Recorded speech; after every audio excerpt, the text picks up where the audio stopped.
വിഷമയോ 7 വർഷയിലേ കാണണു. നിങ്ങളൊക്കെ തന്നെ പറയണു ഞങ്ങൾക്ക് മാറ്റം വേണം അങ്ങനെ ഇങ്ങനെയെന്നൊക്കെ അല്ലേ. ഇപ്പം സ്റ്റാർ മാജിക്കില് കുറെ വർഷങ്ങളായിട്ടുണ്ടായിരുന്ന വ്യക്തി ഒരു 7 വർഷത്തിന് ഞാനൊരു 5 വർഷമായിട്ടുണ്ട്. അല്ല, ഓരോ പുതിയ ഷോ തുടങ്ങാനൊക്കെ ആയിരിക്കും. ഏത് ഷോയ്ക്ക് തന്നെ അങ്ങനെ ആയിരിക്കുമല്ലോ. അപ്പം അതിന് ആർട്ടിസ്റ്റുകൾക്കറിയില്ല. അപ്പം അതിൻ്റെ അപ്പൊ നമ്മുടെ എല്ലാം പ്രിയങ്കരമായിട്ടുള്ള ഒരു പ്രോഗ്രാം ആയിരുന്നു സ്റ്റാർ മാജിക് എന്ന് പറയുന്നത്. ജനഹൃദയങ്ങൾ ഏറ്റെടുത്ത ഒരു പരിപാടി തന്നെയായിരുന്നു സ്റ്റാർ മാജിക്. ചുമ്മാ പറഞ്ഞാട്ടെ, എനിക്ക് ഒട്ടും ഇഷ്ടമല്ലാത്ത പരിപാടിയായിരുന്നു സ്റ്റാർ മാജിക്. ഞാൻ ആ പരിപാടി കാണാറുണ്ടായില്ല. ആദ്യമൊക്കെ ഒരു ഇത്തിരി ആളൊക്കെ മറ്റേ ലോക്ക്ഡൌണിന്റെ ടൈമിനകത്ത് ഇത്തിരി ആളെ കണ്ടു നോക്കിച്ചു. പിന്നെ അങ്ങോട്ട് ഇവരുടെ കോമഡി ആണെങ്കിലും ഈ മെയിനായിട്ട് നമ്മുടെ ബിനു അടിമാലി എന്ന് പറഞ്ഞ അങ്ങേരുടെയൊക്കെ കോമഡി എന്റെ പൊന്നോ ചിരിക്കാൻ തന്നെ മറന്നുപോയിട്ടുള്ള ഒരു പരിപാടിയായിരുന്നു ഈ പറഞ്ഞിട്ടുള്ള സ്റ്റാർ മാജിക് എന്ന് പറയുന്നത്. അപ്പൊ പുള്ളിക്കാരന്റെ മാത്രമല്ല, അതിനകത്തുള്ള മൊത്തത്തിൽ ആ ഒരു പരിപാടി ഓടണത് തന്നെ ഈ ബോഡി ഷേമിങ്, അതേപോലെ ഈ പണ്ട് ഏതോ നൂറ്റാണ്ടിൽ ആരൊക്കെയോ പറഞ്ഞ് ചിരിച്ചേച്ച തമാശകളൊക്കെ പറയല്, അങ്ങനത്തെ രീതിക്കുള്ള പിന്നെ ഒരു ഭയങ്കര രീതിക്ക് വൾഗറായിട്ടാണ് എനിക്ക് ആ ഒരു പരിപാടി തോന്നിയിട്ടുള്ളത്. വൾഗർ ഇൻ ദ സെൻസ് ആ ഒരു പരിപാടി എന്ന് പറഞ്ഞു കഴിഞ്ഞാൽ കാണുമ്പോൾ തന്നെ എന്താ ഇവർ പറയണം എന്ന് തോന്നുന്ന രീതിക്കുള്ള കാര്യങ്ങൾ അത് എൻജോയ് ചെയ്യാനായിട്ട് ഇഷ്ടംപോലെ ആൾക്കാരുണ്ടായിരുന്നു എന്നുള്ളതാണ് സത്യം. കാര്യം അതുകൊണ്ടാണല്ലോ ആ ഒരു പരിപാടി കാണാനായിട്ട് ഇത്ര ആൾക്കാരുണ്ടായതും അതേപോലെ തന്നെ അത് ഇത്രയും റേറ്റിങ്ങിനകത്ത് ഓടിയതും ഇത്ര നാൾ ഇപ്പൊ ഏകദേശം 7 വർഷത്തിനടുത്ത് ഈ ഒരു പ്രോഗ്രാം ഉണ്ടായെന്നൊക്കെയാണ് പറയുന്നത്. അപ്പൊ അത്രത്തോളം ഓടിയിട്ടുണ്ടെങ്കിൽ അത് ഉറപ്പായിട്ടും അത് ചില്ലറ കാര്യമൊന്നുമല്ല. അത് അത്യാവശ്യം അത്രയും ഇതായിട്ട് പോയിട്ടുണ്ടെങ്കിൽ ആ ഒരു പരിപാടി കാണാനായിട്ട് അത്രയും ഓഡിയൻസ് ഉണ്ടായിരുന്നു. അപ്പൊ പക്ഷേ ഈ പരിപാടി ഇപ്പൊ 2 ആഴ്ചകൾക്ക് മുന്നേ നിർത്താൻ പോകുന്ന അവർ ഒഫീഷ്യലായിട്ട് പറഞ്ഞത്. അപ്പൊ ഈ ഒരു ഇതിനെ പറ്റിയിട്ട് ഇതിനകത്ത് തന്നെ ഉണ്ടായിട്ടുള്ള നമ്മുടെ ലക്ഷ്മി നക്ഷത്രയ്ക്ക് കുറച്ച് കാര്യങ്ങൾ പറയാനുണ്ട്. അപ്പൊ നമുക്കൊന്ന് കേട്ടോ. വിഷമയോ 7 വർഷയിലേ കാണണു. നിങ്ങളൊക്കെ തന്നെ പറയണു ഞങ്ങൾക്ക് മാറ്റം വേണം അങ്ങനെ ഇങ്ങനെയെന്നൊക്കെ അല്ലേ. ഞങ്ങൾ ഞാൻ പരിപാടികൾ ചെയ്തോണ്ടിരിക്കും. ഇപ്പൊ ഈ പറഞ്ഞ പോലെ തന്നെ 7 ഇയേഴ്സ് ആയിട്ട് ഞാൻ വീണ്ടും പറയാണ്, ഒരു ചാനലിൽ ഒരു പ്രോഗ്രാമിനും കിട്ടാത്ത ഒരു അക്സെപ്റ്റൻസ് ആണ് എനിക്കാണെങ്കിലും എന്റെ സഹപ്രവർത്തകർക്കാണെങ്കിലും കിട്ടിയിട്ടില്ല. ഇപ്പൊ ഈ പറയണ ഈ അമ്മയുടെ മനസ്സ് കണ്ടോ, അതായത് അവര് പ്ലാസ്റ്റിക് ആയിട്ട് ഒരു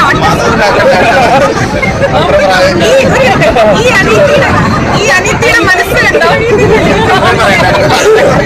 അങ്ങനെയല്ല, ലൈക്ക് ആരും നമ്മളൊരു ആർട്ടിസ്റ്റ് ആയിട്ടോ സെലിബ്രിറ്റി ആയിട്ടോ ഒന്നുമല്ല കാണുന്നത്, അവരുടെ വീട്ടിലൊരു മെമ്പർ ആയിട്ടാണ് കാണുന്നത്. അത് എല്ലാം സ്റ്റാർ മാജിക് കൊണ്ടാണ്. സ്റ്റാർ മാജിക്കിൽ കൂടെ തന്നെയാണ് നമ്മൾ എന്തെങ്കിലും ചെറുതായിട്ടായിട്ടുണ്ടെങ്കിൽ ആയിട്ടുള്ളത്.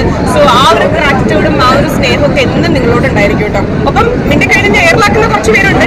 ഇന്നത്തെ കാലത്ത് എയറിലാവുന്നത് ഒരു ട്രെൻഡാണ്. അത് വൈറലായിട്ട് നമ്മുടെ കാലത്തിനനുസരിച്ച് സഞ്ചരിക്കാന്ന് വെച്ചാൽ ഇനി പബ്ലിസിറ്റി ഈസ് പബ്ലിസിറ്റി എന്ന് പറഞ്ഞതിന്റെ ഏറ്റവും വലിയ എക്സാമ്പിളാണ് ഈ സ്റ്റാർ മാജിക് ആയിട്ടാണ് എനിക്ക് തോന്നിയിട്ടുള്ളത്. കാര്യം കൂടുതലും നെഗറ്റീവ് പബ്ലിസിറ്റിയാണ് ഈ ഒരു സംഭവത്തിന് കിട്ടിയേക്കുന്നത്. കൂടുതലും പേര് ഈ ഒരു സാധനം ട്രോൾ ചെയ്യും, അതേപോലെ തന്നെ അതിന് മാക്സിമം എല്ലാവരും ഊക്കലാണ് പതിവ് ഈ ഒരു സ്റ്റാർ മാജിക് എന്ന് പറഞ്ഞ പരിപാടിയാണ്. അപ്പൊ അതുവഴിയാണ് ഈ ഒരു സാധനത്തിന് ഏറ്റവും കൂടുതൽ റീച്ചും കാര്യങ്ങളൊക്കെ കിട്ടുന്നത്. അപ്പൊ ഇപ്പൊ ലക്ഷ്മി നക്ഷത്രം പറഞ്ഞ പോലെ തന്നെ എങ്ങനെയായാലും എയറിലായി കഴിഞ്ഞാൽ അതാണ് ഇപ്പോഴത്തെ ട്രെൻഡ് എന്നുള്ള രീതിക്കാണ് ഈ ഒരു പരിപാടി പോയിക്കൊണ്ടിരുന്നത്. പക്ഷെ ഇതിപ്പോ നിർത്തിയത് എന്തുകൊണ്ടൊരു നല്ലൊരു കാര്യമായിട്ടാണ് എനിക്ക് തോന്നിയിട്ടുള്ളത്. കാര്യം എനിക്ക് ആ പരിപാടി തീരെ കണ്ണെടുത്താൽ കണ്ടുകൂടായിരുന്നു. പിന്നെ അത് ഭയങ്കര നെഗറ്റിവിറ്റിയാണ് ഈ പബ്ലിക്കിന് കൊടുത്തുകൊണ്ടിരിക്കുന്നത്. കാര്യം ഇപ്പൊ ഈ ബോഡി ഷേമിങ് പോലെയുള്ള കാര്യങ്ങളൊക്കെ നോർമലായിട്ട് അത് കണ്ട് ചിരിക്കലാണ് നോർമൽ എന്നുള്ള രീതിക്കുള്ള ഒരു മെസ്സേജാണ് ഈ ഒരു സാധനം കൊടുത്തിരിക്കുന്നത്. അത് ഭയങ്കര റോങ് ആയിട്ടാണ് എനിക്ക് കണ്ടിട്ട് തോന്നിയിട്ടുള്ളത്. ഇനി ഈ ഒരു പരിപാടിനകത്ത് തന്നെ ഉണ്ടായിട്ടുള്ള ഡയാന ഹമീദ് എന്ന് പറഞ്ഞാൽ അവർക്ക് കുറച്ച് കാര്യങ്ങൾ പറയാനുണ്ട്. അപ്പൊ നമുക്ക് അത് കേട്ടോ. ഇപ്പം സ്റ്റാർ മാജിക്കിലെ കുറെ വർഷങ്ങളായിട്ടുണ്ടായിരുന്ന വ്യക്തി ഒരു 7 വർഷത്തിന് ഞാനൊരു 5 വർഷമായിട്ടുണ്ട്. അതാണ് ഇപ്പം ഇടയ്ക്ക് ഇങ്ങനെ കഴിഞ്ഞ ആഴ്ചകളിലൊക്കെ ആയിട്ടും ഇങ്ങനെ ഒരു ന്യൂസ് വരുന്നു, സ്റ്റാർ മാജിക് താൽക്കാലികമായിട്ട് നിർത്തി എന്നുള്ളത്. ഉണ്ടായിരുന്ന ഒരു വ്യക്തി എന്ന നിലയിൽ എന്തുകൊണ്ടായിരിക്കാം അതിനുള്ളൊരു ഡിസിഷൻ വന്നതെന്നാണ്? അത് ചാനൽ ഡിസൈഡ് ചെയ്യുന്ന ഒരു കാര്യമാണ്. പിന്നെ നമുക്ക് സ്റ്റാർ മാജിക് ഏകദേശം 7 വർഷത്തോളം പോയ പരിപാടി, ഓഡിയോ പരിപാടിയാണെന്ന് പറയാം. ഏകദേശം 1000-ലധികം എപ്പിസോഡ്സ് പ്രേക്ഷകരിലേക്ക് എത്തിയ പരിപാടിയാണ്. അപ്പം പല രീതിയിലുള്ള എന്റർടൈൻമെന്റ് കണ്ടന്റ്സും കൊടുത്തു കഴിഞ്ഞിരിക്കുന്നു. സോ ഈ പുതിയത് എന്തെങ്കിലും ആയിരിക്കും അവർ പ്ലാൻ ചെയ്യുന്നത്. So it's up to the channel, show director അവരങ്ങനെ തീരുമാനിച്ചിട്ടുണ്ടായിരിക്കും. അതെ, അതിന്റെ ഇടയ്ക്ക് ഒരു വ്യക്തി പറഞ്ഞതിന്റെ പേരിലാണെന്നൊക്കെ പറഞ്ഞിട്ട് ഒരു ന്യൂസ് ചാനലിന്റെ തീരുമാനമാണ്. അതെ, ഓക്കെ. അപ്പൊ പുള്ളിക്കാരി പറയണമെന്ന് പറഞ്ഞാൽ ചാനലിന്റെ തീരുമാനമാണ്, അല്ലാണ്ട് പുള്ളിക്കാരി അതിനെപ്പറ്റി എന്തെങ്കിലും കാര്യങ്ങൾ റിവീൽ ആയിട്ട് പറയുന്നൊന്നുമില്ല. അതിപ്പോ ലക്ഷ്മി നക്ഷത്രം ആണെങ്കിലും അതിനെപ്പറ്റി എന്തുകൊണ്ടാണ് ഈ ഒരു സംഭവം നിർത്തിയത് എന്നുള്ള കാര്യം അതിങ്ങനെ എടുത്ത് ഇന്ന കാര്യം കൊണ്ടാണെന്നൊന്നും പറയുന്നില്ല. ഇപ്പൊ ഇവരെന്തൊക്കെയോ ഊഹാപോഹങ്ങളൊക്കെ ചോദിക്കുന്നുണ്ട്. അപ്പോഴും അവര് ചാനൽ തീരുമാനിക്കട്ടെ എന്നുള്ള രീതിക്ക് ഒഴിഞ്ഞു മാറുന്നതാണ്. പക്ഷെ എന്തായാലും ഈ ഒരു പരിപാടി ഇപ്പൊ നിർത്താനായിട്ടുള്ള പോകാനായിട്ടുള്ള മെയിൻ ആയിട്ടുള്ള ഒരു കാരണം എന്ന് പറഞ്ഞ് ഈ ഒരു കാലഹരണപ്പെട്ടുപോയി ആ ഒരു പരിപാടി.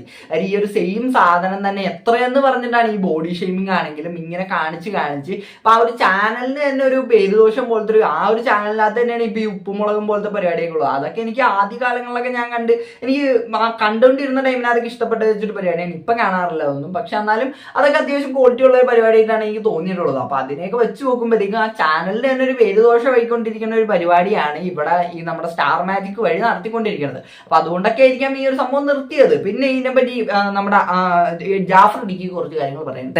അതെന്ന് വെച്ചാൽ ഒരു കാലം 7-8 കൊല്ലം ഇപ്പൊ ഞാൻ അഭിനയിച്ച ഞാൻ മണിയമ്പിള്ള രാജേട്ടനൊക്കെ ചെയ്തുകൊണ്ടിരുന്ന ഒരു സംഭവം ഉണ്ടായിരുന്നു. അത് നിങ്ങളൊക്കെ കൊച്ചുങ്ങളാ ഒന്നും എത്ര കൊല്ലായി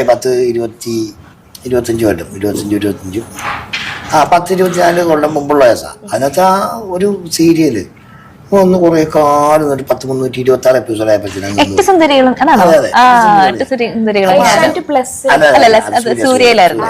അപ്പൊ അത് ഒരു കാലഘട്ടത്തിലായി കഴിയുമ്പോഴത്തേനും അത് ഇങ്ങനെ ജനമായി കണ്ട് ഇങ്ങനെ പോകും. എന്നിട്ട് അതിന് ബദലായിട്ട് അതിന്റെ പേരിനോട് സാമ്യപ്പെടുന്ന വേറെ സാധനങ്ങളൊക്കെ വന്നു. ഇത് സ്റ്റാർ മാജിക് ചിലപ്പം അവരൊന്ന് പുനരുദ്ധരിക്കാനാണല്ലോ. ആയി കഴിഞ്ഞപ്പോഴത്തേക്കും അതിനൊന്ന് പുനരുദ്ധരിച്ച് വേറെ രീതിയിൽ കൊണ്ടുവരാനാണല്ലോ. അപ്പൊ ഈ മറ്റേ ന്യൂസൊക്കെ ചുമ്മാ പറയണം അയാൾ ഇങ്ങനെ പിണങ്ങി ഏതോ സീരിയലില് നടി ഡയറക്ടറുമായിട്ട് പിണങ്ങിയിട്ട് അത് ചുമ്മാ ഒക്കെ പറയുന്നതാണ്. അങ്ങനെ പറയുന്ന ചാനലിന്റെ ഒന്നും. അപ്പൊ ഇവിടെ നമ്മുടെ ഇടുക്കി എനിക്ക് ബിനു അടിമാലിയും ജാഫർ ഇടുക്കി തമ്മിൽ മാറിപ്പോണം. അപ്പൊ ജാഫർ ഇടുക്കി ഇവിടെ പറഞ്ഞപ്പോഴത്തേക്കും പുള്ളിക്കാരൻ പറഞ്ഞ കേട്ടോ, അതായത് പുള്ളിക്കാരൻ പറഞ്ഞതെന്ന് പറഞ്ഞാൽ പുള്ളിക്കാരൻ ഒരു പരിപാടി ഇതേപോലെ നടത്തിയിട്ടുണ്ടായി ഇതിന് മുന്നേ. അതും ഒരു ടൈം കഴിഞ്ഞപ്പോഴത്തേക്ക് അത് നിർത്തി. കാര്യം എന്താണ്, അത് ഈ സെയിം സംഭവം തന്നെ റിപ്പീറ്റ് ആയിട്ട് വരുമ്പോഴത്തേക്ക് അതൊരു ബോറായി തുടങ്ങും എന്നുള്ളൊരു അടിസ്ഥാനത്തിലാണ് പുള്ളിക്കാരൻ പറഞ്ഞത്. പക്ഷെ സ്റ്റാർ മാജിക്കിന്റെ കേസ് അങ്ങനെയല്ല. കാര്യം സ്റ്റാർ മാജിക് എന്ന് പറഞ്ഞാൽ ആദ്യം തുടങ്ങിയേ അത് കാണുമ്പോഴത്തേക്കും ആർക്കായാലും അത് എന്താ ഇവർ ഈ കാണിക്കുന്നത്, അതായത് ഈ ഒരു ബോഡി ഷേമിങ്ങും കാര്യങ്ങളൊക്കെ ഇത്രയും ഇതായിട്ട് അവര് തന്നെ അതിനകത്ത് ചിരിച്ചു കാണിക്കുന്നതാണ്. അവര് തന്നെ അതൊരു നോർമലാണ്, ഇതൊക്കെ ബോഡി ഷേമിങ് ചെയ്താലാണ് അത് കോമൺ ആയിട്ട് നോർമലായിട്ട് ഇരിക്കുകയുള്ളൂ എന്നൊക്കെയുള്ള രീതിക്ക്. ഇപ്പൊ ഈ ബോഡി ഷേമിങ്ങിനെ പറ്റി ഞാൻ ഇത്ര പറയുമ്പോഴത്തേക്കും നിങ്ങൾ വിചാരിക്കരുത് ഞാൻ ഏതാണ്ട് ബോഡി ഷേമിങ് ഒന്നും ചെയ്യാത്ത ഒരാളായിട്ട്, അങ്ങനെയൊന്നും അല്ല. ഇപ്പൊ നമ്മുടെ സർക്കിളിനകത്ത് ഇരിക്കുമ്പോഴത്തേക്കും നമ്മൾ പല രീതിക്കായിരിക്കും സംസാരിക്കണം. അപ്പൊ നമ്മൾ ഈ പറഞ്ഞ പൊളിറ്റിക്കൽ കറക്റ്റ്നെസ്സോ ബോഡി ഷേമിങ്ങോ അങ്ങനത്തെ പരിപാടിയോ ഒന്നും നമ്മൾ നോക്കൂല. പക്ഷെ നമ്മളിപ്പോ ഒരു പബ്ലിക് ആയിട്ടൊരു പ്ലാറ്റ്ഫോമിനകത്ത് ഇരിക്കുമ്പോഴത്തേക്കും നമ്മൾ അവിടെ മെയിൻറ്റെയിൻ ചെയ്യേണ്ട ഒരു മാനേഴ്സും കാര്യങ്ങളൊക്കെ ഉണ്ട്. ആ ഒരു സാധനം ഇല്ലാത്തൊരു പരിപാടിയായിട്ടാണ് എനിക്ക് ഈ സ്റ്റാർ മാജിക് തോന്നിയിട്ടുള്ളത്. അപ്പൊ ഇനി ഇതിനെ തന്നെ ഈ സ്റ്റാർ മാജിക്കിന്റെ ഒരു കോരിത്തരിപ്പ് എന്നൊക്കെ നമുക്ക് പറയാൻ പറ്റുന്ന ഒരാളാണ് ബിനു അടിമാലി എന്ന് പറയുന്നത്. അപ്പൊ പുള്ളിക്ക് എന്താണ് ഇതിനെ പറ്റി പറയുന്നത് നമുക്ക് കേട്ടു. അല്ല, ഓരോ പുതിയ ഷോ തുടങ്ങാനൊക്കെ ആയിരിക്കും. ആധികാരികൾ നമ്മൾ ആർട്ടിസ്റ്റുകൾക്ക് അതേക്കുറിച്ചൊന്നും അറിയില്ലല്ലോ. കഴിഞ്ഞ ദിവസം ലക്ഷ്മി നക്ഷത്രയോട് ചോദിച്ചപ്പോഴും പറഞ്ഞായിരുന്നു ഞങ്ങളൊരു ബ്രേക്ക് എടുത്തതാണ്. ഏത് ഷോയ്ക്ക് തന്നെ അങ്ങനെ ആയിരിക്കുമല്ലോ. അപ്പം അതിന് ആർട്ടിസ്റ്റുകൾക്കല്ല, അപ്പം എൻ്റെ ഡയറക്ടർ ചാനലൊക്കെ അല്ലേ എൻ്റെ എല്ലാവരും ഷോ ഇത്ര 7 വർഷമായില്ലേ. അത് നമ്മുടെയൊക്കെ ഒരു ഭാഗ്യം. ഒരു നല്ല പ്രോഗ്രാമിൻ്റെ ഭാഗമാകാൻ പറ്റിയത് നമ്മുടെയൊക്കെ ഭാഗ്യം. പിന്നെ അത് എല്ലാം കുറേ പ്രാവശ്യമൊക്കെ ബ്രേക്ക് എടുത്തിട്ടുണ്ട്. പിന്നെ അതിൻ്റെ ആധികാരിക വശങ്ങൾ എങ്ങനെയാണെന്ന് നമുക്ക് അറിയില്ല. എന്താ പറയുന്നത്, തിരിച്ചു വരും എന്നുള്ളൊരു ഉറപ്പ് തന്നെയാണ്. തിരിച്ചു വരും എന്നുള്ളൊരു ഉറപ്പ് തന്നെയാണോ പറയുന്നത്? തിരിച്ച് വരണം എന്നാണ് നിങ്ങളെപ്പോലെ തന്നെ. നിങ്ങൾ പ്രോഗ്രാം കാണുമ്പോൾ ചിരിക്കുന്നതിൽ കൂടുതൽ ഞങ്ങൾ ഓരോ ആഴ്ചയിലും ഒരേ മനസ്സുള്ള കുറച്ച് ആളുകൾ നിന്ന് കോമഡി പറയുക, തമാശ പറയുക, വലിയ സന്തോഷങ്ങൾ പങ്കുവയ്ക്കുക, അത് തന്നെ ഏറ്റവും വലിയ ഭാഗ്യമല്ലേ. ഇന്ന് ആളുകൾക്ക് ചിരിക്കാനൊക്കെ ഭയങ്കരമായിട്ടുള്ള പ്രശ്നങ്ങളൊക്കെ നിറഞ്ഞു പോകുന്ന കാലഘട്ടം. അതൊക്കെ ഒന്ന് ചിരിക്കാൻ പറ്റുകയെന്ന് വെച്ചാൽ ഏറ്റവും വലിയ സന്തോഷം. സമ്മതിക്കണോട്ടെ. കാരണം ഇത്രത്തോളം ഊക്ക് കേട്ടിട്ടും അല്ലെങ്കിൽ ഇത്രത്തോളം ആൾക്കാർ വിമർശിച്ചിട്ടും ഇത്രത്തോളം ആൾക്കാർ ട്രോൾ ചെയ്തിട്ടും പുള്ളി പിന്നെയും ഒരു മാറ്റമില്ലാണ്ട് പുള്ളിയുടെ ആ ഒരു കോമഡികളൊക്കെ മെയിൻറ്റെയിൻ ചെയ്ത് കൊണ്ടുപോണ്ടെന്ന് പറഞ്ഞാൽ അത് ശരിക്കും നമ്മളൊരു അപ്രിസിയേഷൻ കൊടുക്കേണ്ട കാര്യം തന്നെയായിട്ടാണ് എനിക്ക് തോന്നിയിട്ടുള്ളത്. കാര്യം പുള്ളിക്കാരൻ്റെ തമാശകൾ കേട്ട് ആരൊക്കെ ചിരിക്കാറുണ്ട് എനിക്ക് അറിഞ്ഞോളാം. എനിക്ക് അങ്ങനെ പുള്ളിയുടെ ഈ തമാശയൊക്കെ കേട്ട് ചിരിക്കുന്ന ആൾക്കാർ ഇപ്പോഴും ഉണ്ടാകും. കാര്യം അമ്മാതിരി കോമഡിയൊക്കെയാണ് പുള്ളിക്കാരൻ അടിക്കണത്.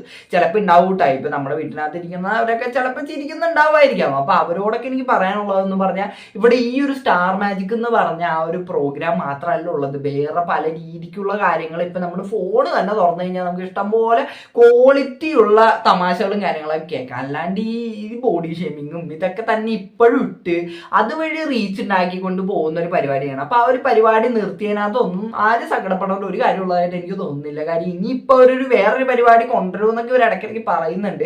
അങ്ങനെ കൊണ്ടുതന്നെയാണെങ്കിൽ തന്നെ എന്തെങ്കിലും മാന്യമായിട്ടുള്ള ഒരു പരിപാടി കൊണ്ടുവരാൻ നോക്കുക. അല്ലാണ്ട് ചിലപ്പോൾ ഒരു മാന്യതയൊക്കെ ഒന്നും കാണാനായിട്ട് ആളുണ്ടാവില്ല കേട്ടോ, അത് വേറെ കേസ്. പിന്നെ ഇതേപോലുള്ള നെഗറ്റിവിറ്റിയും ഇതിനൊക്കെയാണ് കാണാനായിട്ട് റീച്ച് ഉണ്ടാവുള്ളൂ, അത് വേറൊരു കേസ്. അപ്പൊ അതെന്തായാലും അവിടെ നിൽക്കട്ടെ. അപ്പൊ എനിക്ക് ഇത്രയാണ് ഇതിനെപ്പറ്റി പറയാനുള്ള. പരിപാടി നിർത്തി എന്തായാലും നല്ലൊരു കാര്യമായിട്ടാണ് എനിക്ക് തോന്നിയത്. അപ്പൊ എന്താണ് ഇതിനെപ്പറ്റി നിങ്ങൾക്ക് പറയാനുള്ളത് വീഡിയോയുടെ കമന്റ്. വീഡിയോ ഇഷ്ടപ്പെട്ട എല്ലാം സബ്സ്ക്രൈബ് ചെയ്യാൻ, പലർക്കും അടുത്തൊരു വീഡിയോ കണ്ടിട്ട് കിട്ടാൻ.